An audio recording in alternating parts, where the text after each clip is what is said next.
இது கொஞ்சம் குழப்பம் உண்டாக்குற ஒரு காரியம் தான் பாருங்க. கொல்லுங்கன்னு ஒரு லெட்டர் அனுப்புறான், கொல்லாதீங்கன்னு இன்னொரு லெட்டர் அனுப்பியிருக்கலாமே, ரொம்ப சிம்பிளாச்சே. ஏன் அப்படி செய்யல? ஏன்னா அப்படி செய்ய முடியாது. அதையும் நம்ம படிக்க போகிறோம். அப்ப ராஜா இங்க என்ன சொல்லுகிறான், என் பேரால எழுதப்பட்ட ஒரு கடிதம், அந்த கடிதத்துல என்னுடைய முத்திரை இருந்தா எந்த ஒரு மனுஷனாலும் அதை செல்லாமற் போக பண்ண முடியாது. அப்ப அருமையானவர்கள, ராஜாவின் முத்திரையில் உள்ள அந்த பவரை கொஞ்சம் கவனிங்க, அந்த அதிகாரத்தையும் வல்லமையும் கொஞ்சம் கவனிங்க. ராஜாவினுடைய பேரால் எழுதப்பட்டு ராஜ முத்திரை அங்க இருக்குன்னு சொன்னா, அந்த லெட்டர் இதெல்லாம் நான் ஏற்றுக்கொள்ள மாட்டேன், இதை நான் புறந்தள்ளுகிறேன், இதை நான் கேன்சல் பண்றேன், இதை நான் ஒத்துக்க மாட்டேன் அப்படின்னு ராஜ்யத்தில் இருக்கிற ஒருவனாலும் சொல்ல முடியாது. ஏன்? அந்த ராஜாவாலேயே சொல்ல முடியாது. ஏன்? ராஜாவின் மோதிரத்தினால் முத்திரை போடப்பட்ட ஒரு கடிதத்தை யாரும் செல்லாமற் போக பண்ண முடியாது. யாரும் ஏன் கேன்சல் பண்ண முடியாது? இது செல்லாதுன்னு ஏன் சொல்ல முடியாது அப்படின்னா, ஒரு மிகப்பெரிய ஒரு ஸ்டேட்டஸ், ஒரு அந்தஸ்து அந்த நாட்களிலே ராஜாக்களுக்கு கொடுக்கப்பட்டது. அது என்னன்னு சொன்னா, ராஜாவை கடவுளுடைய ஸ்தானத்துல வச்சிருந்தாங்க பாருங்க. அப்ப இந்த ராஜாக்களுடைய அந்தஸ்து அந்த காலத்துல என்னன்னு சொன்னா, அவனை வெறும் ஒரு ராஜாவாக, ஒரு மனுஷனா ஜனங்க பார்க்கல பாருங்க. ராஜாக்களும் தங்களை அப்படி பார்க்கல. எப்படி பார்த்தாங்க? இவன் ஒரு கடவுள், எங்க நாட்டை ஆளுகிற இந்த ராஜா ஒரு கடவுள் என்று பார்த்தார்கள். ஏன் அது ரொம்ப முக்கியம் சொன்னா, கடவுள் வாயிலிருந்து ஒரு வார்த்தை வந்துருச்சுன்னா, கடவுள் வாயிலிருந்து ஒரு உத்தரவு வந்துருச்சுன்னு சொன்னா, அது தவறா இருக்க முடியாது, அது பொய்யா இருக்க முடியாது, அது அநியாயமா இருக்க முடியாது, அது நீதிக்கு புறம்பானதா இருக்க முடியாது. இப்ப நாம கூட மனுஷங்க இவ்வளோ நமக்கு பல கஷ்டங்களையும் தொல்லைகளையும் அநியாயங்களையும் அநீதிகளையும் செய்தாலும் கடைசியில் நம்ம யார்கிட்ட போறோம்? கடவுள் பார்த்துப்பார் அப்படின்றோம். ஏன்? கடவுள்கிட்ட அநீதி கிடையாது, கடவுள்கிட்ட அநியாயம் கிடையாது, யாரா இருந்தாலும் நீதி செய்வார், நியாயம் செய்வார், யாரும் தப்பிக்க முடியாது, கடவுள் செஞ்சதெல்லாம் ரைட்டா தான் இருக்கும்னு நம்புறோம் இல்லையா? ஆகவேதான் கடைசியில் கடவுள்கிட்ட போயிடுறோம் பாருங்க, கடவுள் பார்த்துப்பார் அப்படின்றோம். அப்போ அந்த ஜனங்கள் என்ன நம்பினார்கள்? இந்த நாட்டை ஆளுகிற இந்த ராஜா கடவுள் மாதிரி, கடவுள் தான் அவரு, ஆகவே அவர் தப்பா எதுவும் சொல்லிட மாட்டாரு, தப்பா உத்தரவு போட முடியாது, இப்படிதான் பார்த்தாங்க பாருங்க. ஆகவேதான் ராஜா ஒரு உத்தரவு போட்டா அந்த உத்தரவு செல்லாதுன்னு அனுப்ப முடியாது. அப்படின்னா என்ன அர்த்தம்? இந்த ராஜா ஒரு சாதாரண மனுஷன், ஒரு கடவுள் கிடையாது, எல்லா மனுஷரை போல இவரும் பலவீனம் கொண்டவர், தப்பான முடிவுகளை எடுக்கக்கூடியவர், ஆகவேதான் போட்ட உத்தரவை இப்போ செல்லாமற் அவரே பண்ணிட்டாரு அப்படின்னு அந்த எண்ணம் மக்களுக்குள்ள வந்துடும் பாருங்க. ஆகவேதான் ஒரு உத்தரவை போட்டால் அதை அவங்களே கேன்சல் பண்ண மாட்டாங்க, அது அப்படியே தான் இருக்கும். ஏன்னா கடவுளே உத்தரவு போட்ட மாதிரி. அப்ப அருமையானவர்களே, இங்க என்ன நடக்குது? ராஜா எஸ்தருக்கும் மொர்தெகாய்க்கும் என்ன சொல்றான்? நான் ஏற்கனவே ஒரு முத்திரையை போட்டு ஒரு கடிதத்தை அனுப்பிட்டேன் யூதரெல்லாம் கொல்லும்படிக்கு. இப்ப நீங்க என் பேரால என்னுடைய முத்திரையால ஒரு கடிதத்தை அனுப்புங்க, ஆனா அது செல்லாதுன்னு அனுப்பக்கூடாதுன்னு எல்லாருக்கும் தெரியும், ஆகவே எப்படி எழுதணுமோ எழுதி அனுப்புங்கன்றாங்க. ஆகவேதான் எஸ்தரும் மொர்தெகாயும் அதை வேறு விதமா எழுதி அனுப்புறாங்க. அதுல என்ன சொல்றாங்க? முதல்ல அனுப்பின லெட்டர் கேன்சல்னு சொல்லல, மாறாக யூதர்களுக்கு விரோதமா யாராவது எழும்பி அவர்களை கொல்ல வந்தா யூதர்கள் எதிர்த்து தாக்கலாம், அவர்களை அழிக்கலாம் அப்படின்னு ஒரு உத்தரவு அனுப்புறாங்க பாருங்க. நல்லா கவனிச்சிங்களா? யூதர்களை யாரும் அழிக்காதீங்கன்னு அனுப்பல, ஏன்னா கடவுள் போட்ட உத்தரவு அது. அப்படிதான் ஜனங்க பார்த்தாங்க. ஆகவே ராஜா அதை ரிவர்ஸ் பண்ண விரும்பல, அதை கேன்சல் பண்ண விரும்பல, அதுக்கு பதிலாக இன்னொரு லெட்டர் அனுப்புறான். என்ன சொல்றான்? யூதர்களே, உங்களுக்கு விரோதமா யாராவது வந்தா நீங்க அவங்கள எதிர்த்து தாக்கலாம், எதிர்த்து அழிக்கலாம் அப்படின்னு. இப்போ இப்படி பண்ணிட்டா ராஜா எஸ்கேப் ஆயிடுவான் பாருங்க. அவன் கடவுள் மாதிரி எல்லாருடைய பார்வையிலும் உயர்ந்து நிற்பான். என்னடா இது முட்டாள்தனமா பண்ணிட்டோமேன்னு அப்படி யோசிக்கிறது இல்லை பாருங்க. ஜனங்களும் அப்படி யோசிக்கிறது கிடையாது. அவனை கடவுள் ஸ்தானத்தில் வச்சதுனால கடவுள் தப்பு பண்ணவே முடியாதுன்ற எண்ணத்துல அப்படி செஞ்சுட்டாங்க பாருங்க. அருமையானவர்களே, இந்த உலகத்திலே ஒரு நாட்டை ஆளுகை செய்கிற ஒரு ராஜாவே தன்னுடைய முத்திரைக்கு அவ்வளோ மதிப்பு கொடுப்பான்னு சொன்னா, நானே கூட நினைச்சாலும் அதை ரத்து பண்ண முடியாது அப்படின்ற ஒரு நிலைமை அவனுடைய முத்திரைக்கு இருக்குன்னு சொன்னா, தேவாதி தேவன் கர்த்தாதி கர்த்தர், அண்ட சராசரங்களையும் அரசாளுகிறவர், வார்த்தையினாலே எல்லாவற்றையும் உண்டாக்கின தேவன், அவரை கொஞ்சம் யோசித்து பாருங்க. அவர் தவறு செய்ய முடியுமா? அவர் ஒரு காரியத்தை சொல்லிட்டு, இல்லப்பா தெரியாம நான் சொல்லிட்டேன்பா, அப்படின்னு சொல்ல முடியுமா? தெரியாம அந்த உத்தரவு போட்டுட்டேன், அதை ரத்து பண்ணுகிறேன். நான் தான் உத்தரவு போட்டு அனுப்பினேன், ஆனா தெரியாம பண்ணிட்டேன், அதை ரத்து பண்றேன்னு அவரால் சொல்ல முடியுமா? சொல்லவே முடியாது. சொன்னா அவர் தேவனா இருக்க முடியாது. பாருங்க, ஒரு உலக ராஜாவே தன்னுடைய முத்திரையில அவ்வளவு கவனமா இருக்கான்னு சொன்னா, அவன் உட்பட யாருமே அதை செல்லாமற் போக பண்ண முடியாது அப்படின்னு சொன்னா, அப்ப தேவாதி தேவனுடைய முத்திரையை கொஞ்சம் யோசித்து பாருங்கள். நாம் ரட்சிக்கப்பட்ட போது தேவன் உங்களையும் என்னையும் பரிசுத்தாவினால் முத்திரை போட்டு விட்டார். அப்படின்னா என்ன அர்த்தம்?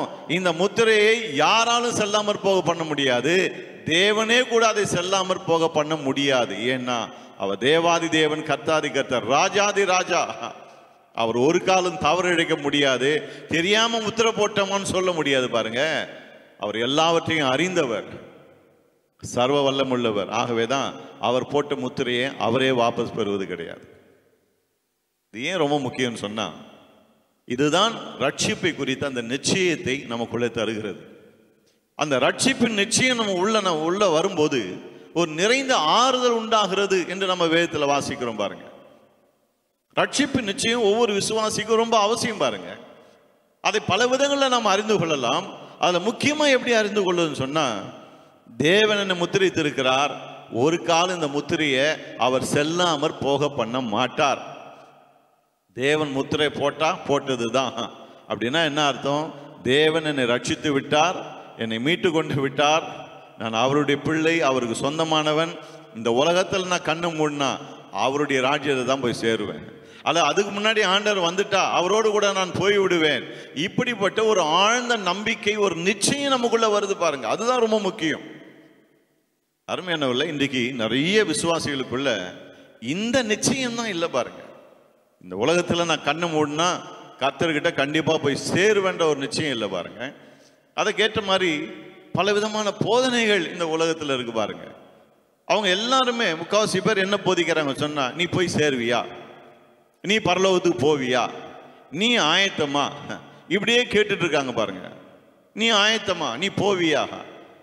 உண்மையா உங்களுக்கு சொல்றேன் பாருங்க, நீ ஆயத்தமானு கேட்டீங்கன்னு வச்சுங்களேன், யாருமே நான் ஆயத்தம் என்று சொல்ல முடியாது. ஏன்னா அங்க போறதுக்கு நம்மால ஆயத்தமாக முடியாதுங்க. அந்த ராஜ்யம் வேற ராஜ்யம், பரிசுத்தரில் பரிசுத்தர் வாசம் பண்ணுகிற ராஜ்யம். ஒருவரும் சேரக்கூடாத ஒளியில வாசம் பண்ணுகிறாரு, அவருடைய ராஜ்யம் அது. அந்த ராஜ்யத்துக்குள்ள போக நீங்களும் நானும் எப்படி தகுதியாக முடியும்? நீங்களும் நானும் எப்படி ஆயத்தமாக முடியும்? ஆகவேதான் தேவன் உங்களை என்னும் தகுதியாக்கும்படிக்கு, ஆயத்தமாக்கும்படிக்கு அவரே மனுஷனாய் இந்த உலகத்துல இறங்கி வந்தார். தம்முடைய வெளியேறப்பட்ட ரத்தத்தை சிந்தி பாவங்களற நம்மை கழுவி நம்மை மீட்டெடுத்து அதற்கென்று தகுதிப்படுத்தி இருக்காரு. பாருங்க, அப்ப அருமையானவர்களே, அங்க போறதுக்கு நீங்களும் நானும் எதையும் செஞ்சு தகுதியாகவே முடியாது. அதுக்குன்னு தனியாலாம் ஆயத்தமாக முடியாது. பாருங்க, தேவன் எப்போ உங்களை தகுதிப்படுத்தினாரோ அப்போ உங்களை ஆயத்தமாக்கிட்டார். எங்க? அங்க போறதுக்காக. இது நம்முடைய உள்ளத்துல விசுவாசிக்கணும். பாருங்க, அதை விட்டுட்டு நீ ஆயத்தமா, நீ ஆயத்தமா, ஆயத்தமானு கேட்டுக்கிட்டே இருக்கிற இந்த பிரசங்களை கேட்டுட்டு இருந்தீங்கன்னு சொன்னா உங்களுக்கெல்லாம் சந்தேகம் வந்துடும், நான் ஆயத்தமா இல்லையா? ஆகவே தான் அருமையானவர்களே, இந்த வார்த்தைகளை நாம் கேட்டு அதை நாம் ஆராய்ந்து படிப்பது நமக்கு நல்லது. முத்திரை எதை குறிக்கிறது? ராஜா முத்திரை போட்டா ஒருவரும் அதை செல்லாமற் போக பண்ண முடியாது.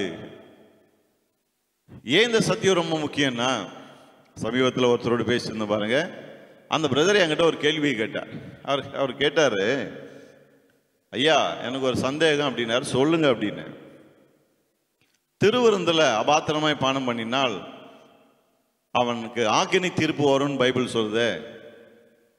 அந்த ஆக்கினி தீர்ப்பு வந்தா நரகத்துக்கு தான் போவோம், தேவன் நம்மை நரகத்துக்கு அனுப்பிடுவார்னு சொல்றாங்களே, அது உண்மையா அப்படின்னு கேட்டார். பாருங்க, நான் அவரை பார்த்து ஒரே காரியத்தை தான் கேட்டேன். ஏதோ ஒரு பிரசங்கத்தை கேட்டு இருக்கீங்க, திருவிருந்தில் அபாத்திரமா பானம் பண்ணினா நீ நரகத்துக்கு போயிடுவ அப்படின்னு நாங்கள் சொல்றாங்க. அது உண்மையா இல்லையான்னு தெரிஞ்சுக்கணும்னு விரும்புறீங்க. நான் கேட்டேன், உங்களுக்குள்ள அது உண்மையா இல்லையான்ற சந்தேகம் ஏன் வருது அப்படின்னு கேட்டேன். அவர் அமைதியா இருந்தார். பாருங்க, ஏன் அந்த சந்தேகம் வருதுன்னு சொன்னா, அது உண்மை இல்லை என்பது அவருடைய உள்ளத்துக்கு நல்லா தெரியும். ஆகவேதான் உண்மையா இல்லையான்ற ஒரு சந்தேகம் வருது. பாருங்க, அது சத்தியமா இருந்ததுன்னு சொன்னா அவருக்குள்ள அந்த சந்தேகம் வராது. ஏன்னா ஆவியானவர் உள்ள இருந்து கொண்டு இது கரெக்ட் தான்பா, இதை நம்பு, இதை விசுவாசின்னு சொல்லி இருப்பார். உள்ள இருக்கிற ஆவியானவர் அது குறித்த நிச்சயத்தை கொடுக்காதனால தான் அவருக்குள்ள அந்த கேள்வி வருது, இது உண்மையா இல்லையான்னு. அவருக்கே தெரியுது அது உண்மை இல்லை அப்படின்னு. அப்ப இது போல நிறைய காரியங்கள் இருப்பாரு கிறிஸ்தவத்தில். இன்னைக்கு பாத்தீங்கன்னா நிறைய காரியங்கள் உலாவி கொண்டு இருக்கு. கர்த்தருடைய பந்தியில அபாத்திரமா பானம் பண்ணினா நரகத்துக்கு போயிடுவேன். ஒரு சகோதரனோடு பேசி கொண்டு இருந்த பாருங்க, அவர் சொல்றாரு, ஐயா எங்க சபையில ஞாயிற்றுக்கிழமையானா கரெக்டாக கோயிலை பெருக்கி தொடச்சி சேரெல்லாம் போட்டு ஆராதனை முடிஞ்ச பிறகு மறுபடியும் எல்லாத்தையும் க்ளீன் பண்ணி வச்சுட்டு போனோம். இதை நாங்கள் என்னைக்காவது செய்யாமல் போனால் பயங்கர திட்டு விழும். என்ன சொல்லிடுவாங்க, இப்படியே பண்ணிட்டு இருந்தீங்கன்னா நீங்கள் நரகம் போய் தான் போவீங்க, நீங்கள் பரலோகம் போகவே முடியாது. எதை கொண்டு வந்து எங்கே ஜாயின் பண்ணுறாங்க பாருங்க. கோயிலை பெருக்கி தொடச்சி பாயை போட்டு இதெல்லாம் பண்ணலன்னா நரகம்தான்.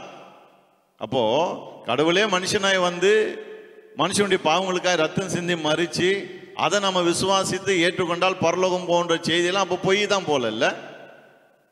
ஏன்னா இவங்க எதோட லிங்க் பண்ணுறாங்க, கோயிலை கிளீன் பண்ண அப்போதான் பரலோகம், திருவிருந்தில் கரெக்டாக பங்கு பெறும் அப்போதான் பரலோகம்.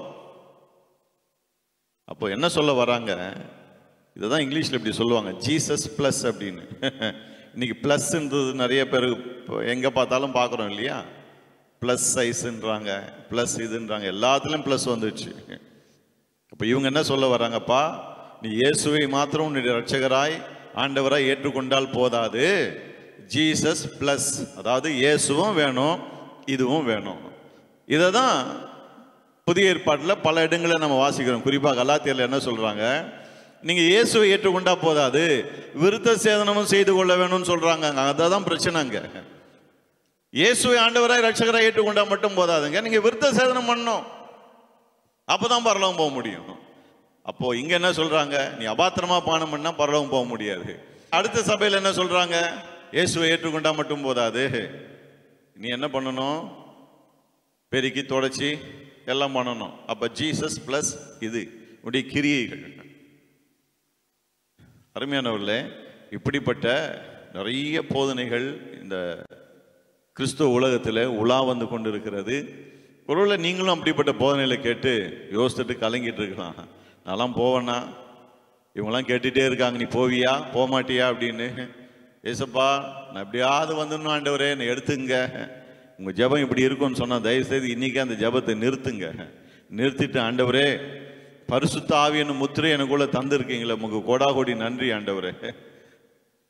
நான் பாவியாக இருந்தேன், அக்கிரமத்திலும் பாவத்திலும் மரித்து கிடந்தேன், என்னை உயிர்ப்பிச்சு உள்ள ஆவியில ஜீவனை தந்து என்னை கழுவி சுத்திகரித்து உம்மை விசுவாசிக்க செய்து ஆவியானவரே முத்திரையாய் தந்து நீ கண்டிப்பாக வந்து சேருவேன், நான் உன்னை பார்த்துக்கிறேன்னு சொல்றீங்களே, உங்களுக்கு கோடா கோடி நன்றின்னு அவருக்கு நன்றி சொல்ல ஆரம்பிங்க. கேட்கும்போது சிலருக்கு, நிறைய பேருக்கு இப்படி சொல்லும் போது என்ன வருதுன்னு சொன்னா, அப்போ நம்ம என்ன பாவம் செஞ்சாலும் பரவாயில்லையா, போய் சேர்ந்துருவோமா அப்படின்ற ஒரு எண்ணம் வருது பாருங்க. அந்த எண்ணம் ஏன் வருதுன்னு எனக்கு தெரியவே இல்லை, அது எங்கிருந்து வருதுன்னு தெரியல. கண்டிப்பா போய் சேருவீங்கன்னு சொல்லும் போது அப்ப என்ன பாவம் செஞ்சாலும் அப்படின்னு எதுக்கு அங்க கொண்டு வராங்க தெரியல. இந்த உலகத்துல கிறிஸ்தவனோ கிறிஸ்தவன் இல்லையோ எல்லாருமே ஏதோ ஒரு விதத்துல ஏதோ ஒரு பாவத்தை செஞ்சுட்டு தான் இருக்கும் பாருங்க. வேதம் பல விதமான பாவங்களை குறித்து சொல்லுது, பொறாமை, எரிச்சல், காழ்ப்புணர்ச்சி, தேவையில்லாம கோவப்படுவது, இது எல்லாமே பாவமான காரியங்கள். அன்பு இல்லாம வாழ்வது, சகோதரர் பேர்ல குற்றம் கண்டுபிடிப்பது, இதெல்லாம் என்னது, இதெல்லாம் பாவமான செயல்கள் தான். இதெல்லாம் நான் செய்யறதே இல்லைங்க. ரட்சிக்கப்பட்ட நாள்ல இருந்து நான் எல்லார் மேலேயும் இயேசுநாதர் அன்பு கூர்ந்த மாதிரியே நான் அன்பு கூர்ந்துட்டு இருக்கேன்னு யாராவது சொல்ல முடியுமா? நான் யாரையும் பகைச்சதே இல்லைங்க. என்னைக்கு ரட்சிக்கப்பட்டேன்னா அன்னிலேருந்து இயேசுவை போலவே கடவுளை போலவே நான் அன்பு கூறுறேன். யாரையுமே நான் பகைச்சதில்லை, ஒரு கிறிஸ்துவனு கூட நான் பகைச்சதில்லை, விரோதிச்சதில்லை, வேற யாருக்கிட்டையும் நான் சண்டை போட்டதில்லை. யாராவது சொல்ல முடியுமா? ஏராளமான பாவங்களை செஞ்சுட்டு தானே இருக்கும் இல்லையா? பாவங்களை செஞ்சுட்டு தான் ஆண்டவர்கிட்ட வரும். வேதம் சொல்லுது, அவருடைய குமாரனாகிய இயேசு கிறிஸ்துவின் ரத்தம் சகல பாவங்களையும் நீக்கி உங்களை சுத்திகரிக்கணும். எதுக்காக? ரட்சிக்கப்பட்ட பிறகு நிறைய பாவங்களை பண்ணிட்டு தாங்க இருக்கிறோம். ஆண்டவர் கிருபையாய் நம்ம மன்னிக்கிறார், நம்ம உணர்த்துகிறார், பண்ணி பண்ணது சரி கிடையாது, பாவமான காரியத்தை செஞ்சிருக்க மனம் திரும்பு ஆவியானவர் உணர்த்துறாரு பாருங்க. ஆக அவர்கிட்ட வந்து மன்னிப்பு கேட்கிறோம். ஆனா அதை வச்சுட்டு பரலோகம் போறது உறுதி இல்லை என்று நம்ம சொல்லக்கூடாது பாருங்க. ஆகவேதான் ஏன் இவங்க இப்படி எல்லாம் கேட்கறாங்கன்னு தெரியல. நிச்சயமா நம்ம பரலோகம் போவோம் அப்படின்னு சொன்ன உடனே அப்போ என்ன பாவம் செஞ்சாலும் போயிடுவோமா அப்படின்னு கேட்குறாங்க. இது எதுக்கு தேவையில்லாத ஒரு வாதம்? அருமையானவர்களே, நாம இன்னைக்கு அதை பார்த்துட்டு இல்லை, என்ன பார்க்க வரோம்னா, நாம் தேவனை விசுவாசிக்கிறோம், இயேசு கிறிஸ்துவை ஆண்டவர் ரட்சகர் என்று விசுவாசிக்கிறோம். நாம் மறுபடியும் பிறந்த உடனே தேவன் நம்மை முத்தரித்து விட்டார், பரிசுத்த ஆவியினால் முத்தரித்து விட்டார்.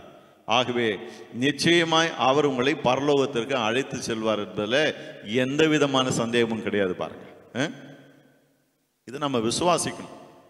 நீங்க தானியேல் 6ஆம் அதிகாரம் 15 to 17 வரைக்கும் பார்த்தீங்கன்னா அங்கேயும் கையெழுத்து குறித்து முத்திரை குறித்தெல்லாம் நம்ம பார்க்குறோம். அங்கேயும் ராஜா கிட்ட வந்து என்ன சொல்றாங்க, மேதிய பெர்சிய சட்டப்படி ராஜா வந்து சைன் பண்ணிட்டாருன்னா, சீல் பண்ணிட்டாருன்னா அதை யாரும் மாற்ற முடியாது. ஆகவே தானியேலை சிங்க கபில போடுறது தான். ராஜாவே நீங்களும் அதை மாற்ற நினைக்காதீங்க, ஏன்னா நம்ம நாட்டு சட்டம் அப்படி அப்படின்றாங்க. பாருங்க,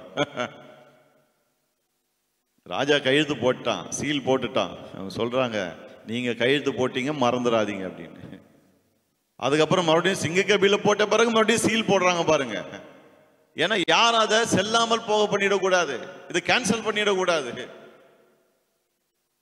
அருமையானவர்களே, இந்த உலக ராஜாக்களே அப்படி தங்களுடைய கையெழுத்துல தங்களுடைய முத்திரையில அவ்வளோ கவனமா இருக்கிறாங்க. அதை கேன்சல் பண்ண மாட்டேன்னு உறுதியா இருக்காங்கன்னு சொன்னா, ராஜாதி ராஜா அவரை கொஞ்சம் எண்ணி பாருங்கள். அதை தான் மறுபடியும் நான் உங்களுக்கு சொல்றேன். அவரை எண்ணி பாருங்கள். அவர் ஒரு நாளும் தப்பா முத்திரை போடுவதே கிடையாது. பாருங்க, அந்த முத்திரை எதற்காக போட்டு இருக்கிறார்? எபேசியர் 4:30. இது பலமுறை நம்ம வாசித்து இருக்கோம். நீங்கள் மீட்கப்படும் நாளுக்கென்று முத்திரையாக பெற்ற தேவனுடைய பரிசுத்த ஆவியை துக்கப்படுத்தாதிருங்கள். இந்த முத்திரை எதற்காக கொடுக்கப்பட்டிருக்கு? மீட்கப்படும் நாளுக்கென்று. அப்போ மீட்கப்படும் நாள் என்று ஒன்று இருக்கு. பாருங்க, தேவன் அப்போ நம்மளை மீட்டுக் கொள்ளுவார். எதை பார்த்து மீட்டுக் கொள்வார்? சரீரத்தை பார்த்தா, அல்லது நம்ம வசிக்கிற நாட்டை பார்த்தா, அல்லது வேற எதையாவது பார்த்தா? இல்ல, ஒரே ஒரு காரியத்தை தேவன் பார்க்காது. என்ன? உள்ள ஆவியானவர் இருக்கிறாரா? உள்ள ஆவியானவர் முத்திரையா இருக்கிறாரா? தேவன் அதை மட்டும்தான் பார்க்கிறார். பாருங்க, தேவன் உள்ள ஆவியானவரை முத்திரையை அவரே தந்திருக்கிறார். அந்த முத்திரையை தான் அவர் பார்த்து நம்மை மீட்டுக் கொள்ளுகிறார். அருமையானவர்களே, நிச்சயமா நீங்க அவர் உங்களை முத்திரித்ததுனால அவருடைய சமூகத்தில் போய் சேர்வீர்கள். இதில் எந்த விதமான சந்தேகம் உங்களுக்கு வரவே கூடாது. ஒரு கிறிஸ்தவன் சொன்னா அந்த நிச்சயம் வேணும்.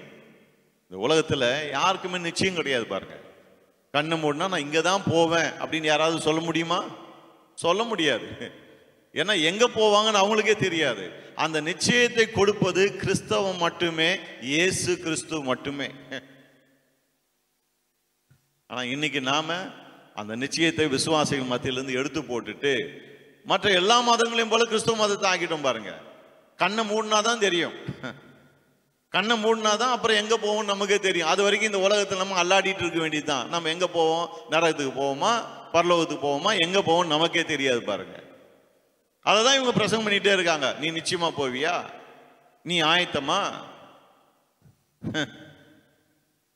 ஆகவேதான் நம்ம ஆண்டவர் சொன்னார், சத்தியத்தை அறிவீர்கள், சத்தியம் உங்களை விடுதலையாக்கும்.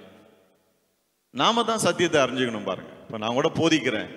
இப்ப நான் போதிக்கிற இந்த காரியங்கள் சரியா இல்லையா என்பதை நீங்க எப்படி அறிந்து கொள்ள முடியும்? உங்களுக்குள்ள ஆவியானவர் இருக்கிறார், வேதவசனம் இருக்கு, நீங்க பார்த்து அறிந்து கொள்ளலாம். நான் வந்து போதிக்கிற காரியங்கள் பிழையா இருக்குன்னு சொன்னா தூக்கி எறிஞ்சிட்டு போயிட்டே இருக்கலாம். ஆகவேதான் யார் பிரசங்கித்தாலும் வசனத்தை வைத்து அவங்க பிரசங்கம் பண்றது சரியா இல்லையா என்பதை நம்ம கவனித்து கொண்டே இருக்கணும். பாருங்க, சரி.